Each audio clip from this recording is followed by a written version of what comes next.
Vamos a decir por esto que la ley es pecado.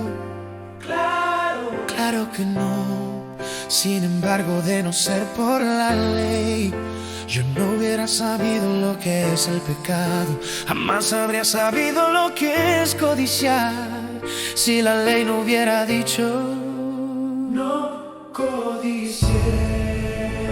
Pero el pecado se aprovechó de esto y valiéndose del propio mandamiento despertó en mí toda clase de malos deseos. Pues mientras no hay ley, el pecado es cosa muerta.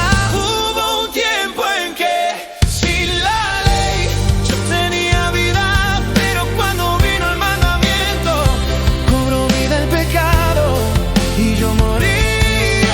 Así resultó que aquel mandamiento que debía darme la vida me llevó a la muerte, porque el pecado se aprovechó del mandamiento y me engañó, y con el mismo mandamiento me dio muerte. Vamos a decir por esto que la ley es pecado. Claro que no. Sin embargo, de no ser por la ley, yo no hubiera sabido lo que es el pecado. Jamás habría sabido lo que es codiciar si la ley no hubiera dicho no codicié.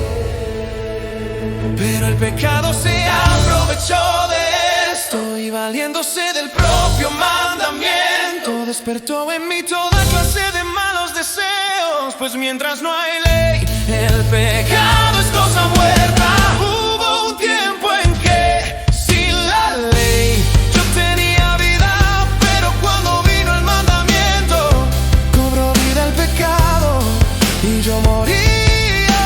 Así resultó que aquel mandamiento que debía darme la vida me llevó a la muerte, porque el pecado se aprovechó del mandamiento y me engañó, y con el mismo mandamiento me dio muerte. Pero el pecado se aprovechó de esto y valiéndose del propio mandamiento despertó en mí toda clase de malos deseos. Pues mientras no hay ley,